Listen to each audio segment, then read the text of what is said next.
Hello there, I'm Artistic Gamer 7 and welcome back to another video here on the channel. So, if you watched Wednesday's build, this is obviously part 2 of that. There actually is going to be 3 parts. I tried to avoid going into 3 parts, but part 3 is going to be posted on the same day as this part. So, you don't have to wait for it, but the only reason why I had to wait for 2 and 3 to come out compared to 1 is because I actually didn't have the build finished on Wednesday, so that was, like, only going so way through, and this build almost technically didn't get fully completed, and it's partially my fault, but at the same time, I really wish there was, like, a command key, like, somewhere on my keyboard or something that I can hit that saves, because I've had this glitch 3 times, and when I go to build, I actually don't build with mods. And 2 of the times was partially because of probably me going so long in the build, but the other one was very early on in the build, like, only maybe not even 30 minutes into the build and it happened, and it happened with this one, and like, but this one I would have quit, I'm not gonna lie, because this build was so big, and like, doing all the cracks on the wall, which I cut out a lot of the parts where I'm doing like the cracks, the stuff that I keep repeating, like constantly placing the pebbles on the ground, the cracks on the wall, the webs on the wall, the holes in the wall, like all that stuff, I tend to like show a little bit of it and then cut some of it out, and you've probably already noticed like the outside of it, I've got a lot of cracks on it and I only showed a little bit of it, just because it became very boring, very tedious, and it was the same thing over and over again. But yeah, because of that, this build was taking a lot longer than, I knew it was going to take a long time, but it was taking a lot longer than I thought it was, considering that St. Albans, where I'm trying to replicate it, it technically was vandalized and looted at one point in history, as it just sort of sat there. So a lot of the stuff is gone, and I definitely try to represent that. I probably put more stuff in it than technically is still left in it, but that's just because I wanted to get across, you know, some of the, like, ideas and stuff and things going on in this build. Otherwise, still compared to a building of this size, there is not a lot of objects in there. So, the fact that it took me, I wasn't thinking it would take me that long, but putting all the cracks and all this other stuff all over the walls, the ooey gooey liquidy stuff coming down the walls and everything like that, took so long. And I'm really bad about, when I get into a build, even if I don't finish it, like, I'll build it for like a long time in a day, and like, if it's getting close to nighttime, instead of closing Sims down and stuff like that, I'll just leave it open, because I'm like, I'll just jump on it first thing in the morning so that I can try to get it done and go on to other stuff, or maybe like relax a little bit afterwards. So I have this bad habit where I don't save my builds as frequently, and like with gameplay, a lot of times I am saving, or like there's something happening to where I have forced to save. And with Create a Sim, if something happens when you're trying to load out of the screen, the family may get lost if something happens, your game crashes or whatever. But as long as you've hit that check when you're confirming the family, it gets saved to your gallery and you can pull them out of the gallery. Now, if it happens before that point, yeah, no, it sucks.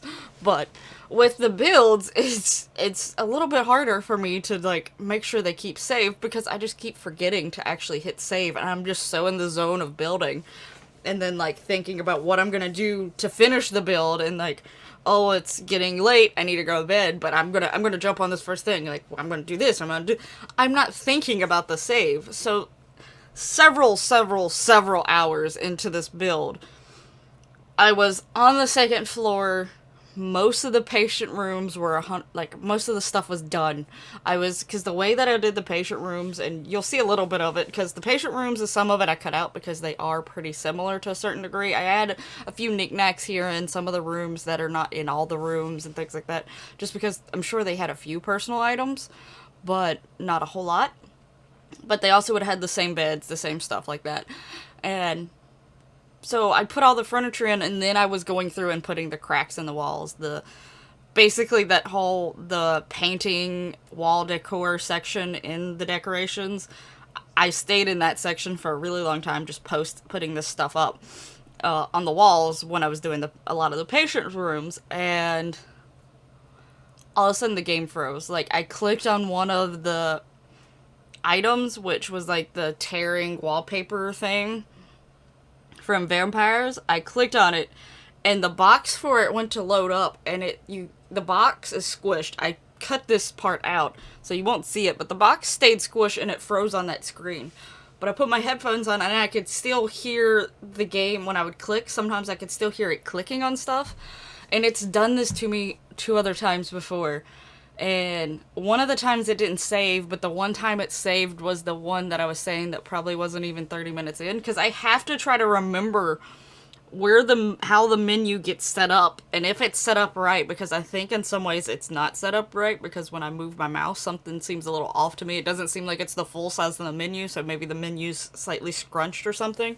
So, but I gotta try to remember my best where all that stuff is at, try to make sure that I hit save somehow, and hope for the best, and then close the game out. And I literally had thousands of motions when this happened on this build, because I was getting so close to being done with the second floor and the third floor, because I was working on the third floor at the same time as the second floor, because they're both mainly patient rooms, and I was so close to being done with that section, and all I would have had left was the basement, and the rest of the build would have been done, and it did that, and I was like freaking out, and I was like, I'll post a video, but I can't go back and sit through all that. One, I wouldn't have had time. There's no way I would have got it done for today for screenshots to actually get the video posted on Saturday. But secondly, I don't think I could have done that mentally. Because I'm not gonna lie, I was going a little insane building the sanatorium. Just because, like, I was having fun, but I was going insane at the same time, if that makes any sense. But yeah, I did have a lot of fun other than that moment building this build, and there was, like, after doing the cracks and stuff for a while, I think because the fact that it is the same object, it gets a little tedious, and you start to go a little stir crazy, like, oh my god, is this done yet? Am I done yet? Are they done yet? And so, it took a while, and I will say when it came, like, as I mentioned in the first one, I did actually have blueprints, but the blueprints were pretty blurry, and it was hard to read some of it, except for the one that I found in the basement, and I don't even know if that's the full basement or not, but I just went with it. So I was trying my best to go off these blueprints, but obviously because of some limitations in Sims, and even the lot size, even though this is the biggest lot size you can get in Sims, I was restricted on that because I had to cut some of the building off or scrunch things a little bit more together, so I had to do some guesswork here and there. And there was a lot of, basically almost none of the bottom rooms were, like on the first floor, were actually labeled. So I don't know what they were. So I basically just played guessing games and just sort of started decorating on my own. A lot of this was my own decisions and just taking what little bit I've heard here and there. I imagine there were some offices, so both of the, like, front doors sort of have some offices close to the front of them. And then it starts heading into more of the, like, other things. Like, I have 2, like, little lab sections back in one section because I didn't know what else to make those rooms because they're pretty sizable rooms. I have one big back office, but I imagine that's more for, like, you know, maybe the doctors or something. There's a meeting room, technically. There's some, like, staff rooms for, like, the nurses and stuff like that. And I'll go more in depth with the basement in the second part, because I think the basement doesn't show at all until the, the third part, technically. I'm recording the part 2 and 3 today, the voiceover, so it seems like I'm doing 1 and 2, but anyway, my brain's confused. But back to sort of the layout of things. Yeah, I have a lab. I also have some rooms that are meant to be like I forgot what it's called, like the hydrotherapy or something, where they had the bathtubs and they actually had done things like injected them with stuff and did some testing while they was in the bathtubs. I will say, like, building some of these rooms felt a little creepy, thinking about the fact that obviously I'm not recreating it 100%. Especially since I'm going off some photos, but those photos only give me so much. It doesn't give me where that room is at. I do know, like, there was a lot of the colors were blues and greens, and a lot of those older bathroom colors. There's like a mint green bathroom, which luckily there is a mint green option. You'll see those as well. Those are more study bathrooms, lab bathrooms. But yeah, like, just thinking about it slightly with going with the feel of it being what that would have been used for was a little eerie, to say the least, because what was done back then in sanatoriums and stuff like that was just very bad and very creepy when you're sort of building it and you're thinking about it and the fact that these people had to go through this. But yeah, so I have one big one and then two smaller separate ones, which are the mint green bathrooms. Eventually you'll see those because I didn't cut those out. I do cut out a lot of the regular bathrooms, so the bathrooms that are more of a blue color, a lot of them are cut out. I show some of them just to, like, at least show them. I show some of the bigger ones, the ones that are slightly different. But there's a lot of really small ones as well. I didn't take screenshots of every single one of them. I did take screenshots of every single patient room, I think. The layout of this build is really weird and confusing. And, like, I did try to watch some shows, but I could only find one, and it was the one that I mentioned last time, which is Ghost Asylum. I did have a comment on part 1 that mentioned Ghost Hunters on Hulu, and I went to go to Hulu, but I don't have the subscription that is included in. And this subscription is a whole lot more than the subscription I'm in, and it goes from being ad-free to not ad-free because it's the one with live TV. So, I was like, I don't really know if I want to do this just for one series. Granted, the original Ghost Hunters, not the new one that just restarted, that Grant, like, restarted, but the first one that had, all of them, Steve, Tango, Grant. Why am I forgetting the other main guy's name? Anyway, that one. And I do think they eventually, they had mentioned in the comment, and I also believe that they were one of the ones that went to St. Albans. I feel like maybe Ghost Adventures did at one time, but I don't watch them as often as the other ones.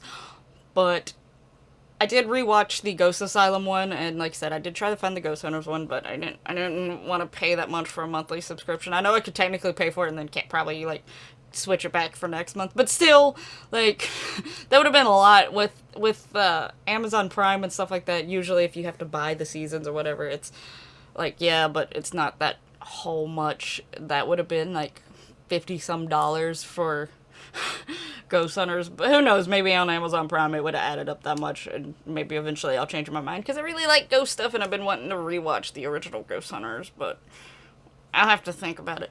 But anyway, for this purposes, I didn't get to watch it. So I'm going mainly off of what I read and what I seen. But when it came to the layout of this, like, I thought I was confused building this and making this and just trying to do some things that made sense.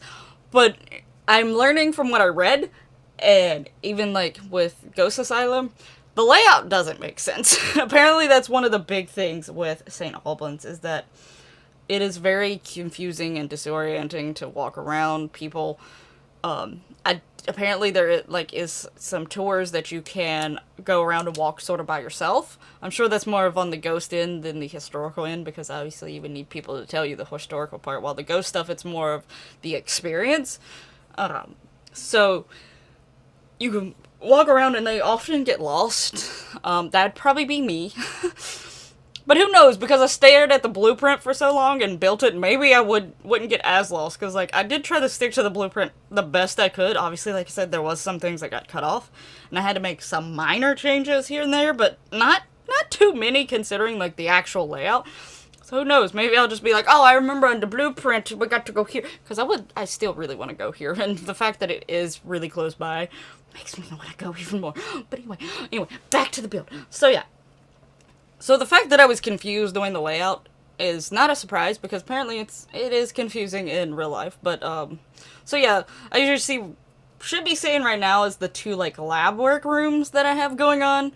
And I did, like, last minute, well, it wasn't last minute because I do it very soon here, but I looked throughout the building and was looking at what rooms were left and things like that, because I realized there should be a kitchen somewhere, because, you know, they gotta feed all these patients. But back then, you know, they may have not tried to make the best food or make a whole lot of food, so it wouldn't surprise me if it wasn't necessarily a huge kitchen as you think it would. So I do a last minute kitchen decision, because originally I was going through these rooms and trying to decide what I was going to make them, and I made the kitchen, and it's not very big. I feel like it would be bigger, in all honesty, if there is a kitchen, and maybe there's not a kitchen, but like I said, the first floor, or I think in technically, like, some places this would be called the main floor, and the first floor wouldn't be until you go upstairs, but I live in America, and this is the first floor. But yeah, so there was no saying what it was on the blueprints. So I had to go with my guesses on the size of the rooms and maybe what I could do with them. So, you know, this is a very loose interpretation of St. Albans. It's just sort of to get the idea across and to bring up the little ghostly tales and things like that and the history part, because I like both. I like the history aspect of things, and I like the ghostly aspect of things. So that's part of the reason why I like ghost shows, because I get history and ghosts at the same time. And I will say there's a section up on the second floor that I put like a nurse's station. I don't know if that's actually there, but it's the main landing area, like the big set of stairs that goes up. And there was a big open area, and it seemed very fitting to put like a nurse's station there. So that's what I did there, just to try to do something with the space, because it was just such a big space. I didn't want too many huge spaces to be empty. Yeah, this building was looted and stuff like that, but I didn't want that big of a space, so I did put some, like, a nurse's station. There's paperwork everywhere, and I've watched enough ghost shows. Not all of them did it, and I'm not quite sure if St. Albans did. I feel like there's at least some files still there, but there is a lot of these, like, old hospitals and old, like, reformatories and things like that, that when they're there, you can see files, or they even find old files of stuff, like things that were done at the location, the blueprints, the names of staff, and the names of patients, and just all that stuff left there. And I get that, you know, some of these people are the big majority of them, considering the time span it was open, have passed, but still, you think they would not keep those there. But anyway, it's almost in a lot of these asylums, sanatoriums, reformatories, you name it. A lot of these things that the ghost stuff is at, they just leave a lot of the stuff just there, including files and things. So I decided to use the Strangerville pack and just throw paper everywhere to make it look more worn down. I know that eventually, like, there is trying to be, like I talked in the last time, there's trying to be some renovations. So if there's any rooms that somehow I forgot to add cracks in, and I do have a few of those, you'll see them in the screenshots, we just pretend that those cracks got fixed. They got renovated already somehow. But I don't know at this point how the renovations are going. I know that they're still doing ghost stuff, so I don't know how that's working out, because some of the damage done to St. Albans was actually slightly deliberate. Not a lot of it, not the majority of it, but there is some that was done for the purposes of, like, the haunted theme, the haunted house that they do in Halloween and stuff like that. But there's also being renovations on it, so... But most of the damage is just because it's abandoned, just because it's been sitting there for a while. There's not much that's deliberate, but I did read that there is some of it being deliberate, but not a lot. And one of the things you'll notice I did in the screenshots, I did forget a few here and there, but when it came to the bathtubs, the showers, the toilets, the sinks, I tried to go around and make all of them dirty. So that was a process, but so I did make most of them dirty. I did forget a few here and there. You'll notice it in the screenshots, but I figured, you know, it's been abandoned for a really long time. It would make more sense that they're like a dirty state. So the ones that are clean, just, I don't know, people are cleaning them to try to sit in them for ghostly tales. I see on ghost shows where they'll sit in the areas that people have died or whatever, and there's high activity, and I'm like, what are you doing? That just looks gross. I want to go to haunted stuff and ghostly stuff, but I don't want to sit in a bathtub that is the same bathtub that people have died in. Just not what I want to be doing on my trip today. But anyway, yeah, I did do that, and I have a little spooks in the screenshots as well, like towards the end, but the screenshots are not going to be till part 3, so definitely make sure to check out part 3 so you can see the screenshots. When going through and doing the screenshots, I will say this place actually is sort of creepy when you're seeing it from the Sims point of view. Quite creepy, so I'm glad that it's got that appeal, especially the hallways. Like, the hallways look normal. Well, I mean, normal as a cracked up, beat up hallway could be, but they don't look when seeing the speed build process. A lot of the other rooms that have like the patient stuff in it, it looks a little bit creepier than the hallways. But when you go into like the little tab mode and you're seeing it basically from what the Sims point of view could see it, the hallway's real creepy. So, I think I have achieved my goal. I also took the screenshots on a cloudy day. I did when I went to do the screenshots and stuff like that, I did add like MCC and the UI cheats back in so that I can do little things. But I did make it cloudy, so a few of the screenshots outside wasn't during the cloudy, just so that you could see the outside of the building a little bit better. But all the inside screenshots were while it was cloudy, because I did want some light coming through the windows, but not a lot. So this build does look a little bit darker than most, but that's the point. It's supposed to be scary. Now I'm going to do like a little quick history recap here, and I will say, like, just a little sensitive warning. I did put it in the description, and I slightly mentioned it before I started talking about it, or I did mention it. I mentioned something, and I hope it came across as a warning, but later on I was worried that it wasn't as obvious that it was meant to be a warning. There is going to be some graphic stuff mentioned from the history and some of the ghostly tales, just because it is a tragic past, it is a tragic story and end, so if you're a little about some of that stuff, this is just a little warning before I go into talking about it. But anyway, so let's go back into the little history recap and start talking about the haunted stuff as we head into part 3. So the land that St. Albans sits on, like I had mentioned before, was previously controlled by the Shawnee Indians. I really hope I'm saying that right. If not, I apologize. I'm really bad at speaking sometimes, and when it comes to stuff like that, I feel real bad if I say it wrong, but I try. But anyway, it was owned by them, and then as the settlers came in, the colonies and stuff like that, there was basically a lot of bloodshed. There was fighting between the two for this land because of its location to the New River watershed. It actually is a huge bridge to get across of. I've seen pictures. There may be multiple ways to get to the sanatorium, but the main ways I've seen is there's like this bridge going across the New River, and then there's just this huge building on the other side, sitting there in all of its creepy glory.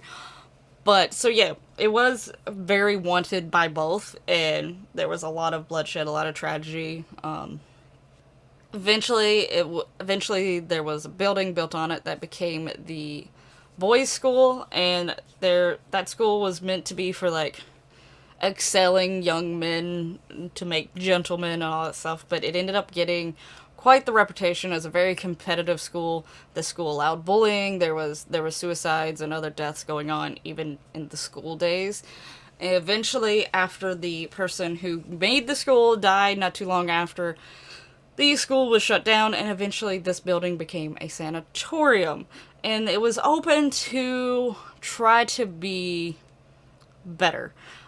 It had all intentions of being better, but those intentions fell through, because back in this time frame, in the 1900s, there was not a very good understanding of basically all mental illnesses, diseases, even things like addictions and things like that.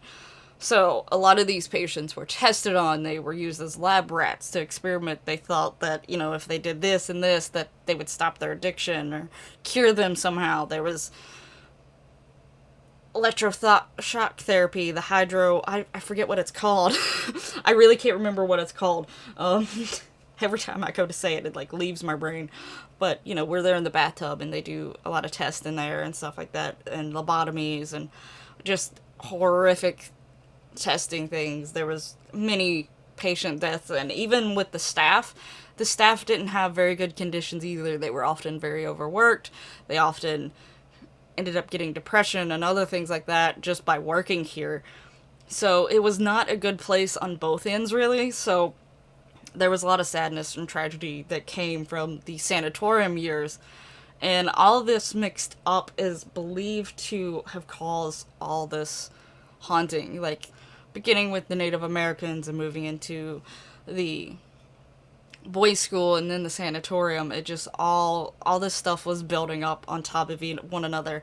And that is what is believed to have caused a lot of the hauntings, is all this emotion and all this sadness and death and tragedy, suicide, all this stuff built on to make this a very hot paranormal grounds. And as far as paranormal, it is, at one time I believe it was #1 in Virginia. I think it's no longer #1 in Virginia. I think it's #2 of the most haunted in Virginia. But it is still in, like, even into the top 10s, or very high up there when it comes to the whole East Coast. And it is, I don't know if it's in the top 10 when it comes to the US, but it's still very high. Either way, on the list of, like, haunted stuff, it is constantly staying high on the list of most haunted. And the list of claims in the sanatorium are literally all over the place. From shadow people, from disembodied voices, to unexplainable sounds, the temperature changing drastically, EVPs being touched, you name it, it probably has been reported in here in St. Albans Sanatorium more than once. I know a lot of the claims, like some of the most common ones, actually is being touched. There's been some that have actually been a little bit more forceful. Now, who knows if the ghost is meaning it to be necessarily forceful, because sometimes people say that even though it seems like it's doing it to be mean, that it's actually just doing it to attention, because they're ghosts and we can't really see them very well, and if they're trying to get our attention and it's not working, eventually, they're like, ah! And then it explodes. So, who knows if it's meant to be taken in a negative light, but I do know that there is, like, a lot of touching. There have been people that's been scratched in here. My boyfriend's friend actually apparently got to go here once. I just recently learned this, but, I wish I could go, but they were touched and scratched while they were here. That would be creepy, but at the same time, I still want to go. I find paranormal stuff fascinating. I also, again, I like the history aspect, so I would just enjoy it for the most part. I'd probably get a little scared though. Shadows are also very common around in this area, especially down in the basement area, and also around the stairs. I've seen a lot of, like, things where they've seen and heard things around the staircases, running up and down them. Now, when it comes to places, like some of the hot spots, I do know that there are quite a few scattered throughout the building. The ones that I know of in particularly are actually down in the basement. The basement itself in general, but in particularly the bowling alley. And yes, there is a bowling alley. I feel like that's one thing a lot of people probably find strange about this building, is the fact that there's a bowling alley in the basement. But I do know with the basement, a lot of times people have gotten scared. I do remember actually hearing on the show that there was one incident where they thought an intruder was in the building and was down in the basement, and they called the cops. The cops came out, and the man actually ran out of the basement. So, but yeah, the basement is one of the hot spots, and I know, like I said, the stairs a lot of times tend to have a lot of activity. Certain patient rooms, I know there's, I think, a few known patients. One I know of that I'll get into a little bit later is Becca, but there's a few patient rooms that seem to have a little bit more of hauntings than the others. And I also know basically a lot of the testing rooms where they did a lot of experiments and things like that, like the bathtub experimenting rooms. There's one bathtub that is sort of known as the suicide room, which is very sad that it's got that name, but there was 4 deaths in that room that were suicides, and that is on the women's ward. Now, in terms of my build here, I couldn't tell you which side that is. I don't know which side is intended to be the women's ward and which is the men's ward, but, they are separated. And apparently, I think when reading, there was also a section for, like, more for addicts, like alcoholics and stuff like that. I don't know where all that entails when it comes to my building. I wish in some ways I could have got to tour these places myself before building them. This would have been the most likely one just because of its location to me. And I don't even know which ones I'm building next, but they more likely will not be anywhere near me, so that is obviously not going to happen. Probably would not have happened even if I tried, especially right now with everything going on and the fact that I'm unemployed. So yeah. But yeah, the haunting, spooky stuff definitely happens quite often in this. Basically, anyone who enters is expected to have some sort of experience while they're there, which would be amazing to me. Like, as much as that seems scary, I would be like, yes, happen. But I will go into more depth about some of the hauntings I particularly know. It's mainly from the show.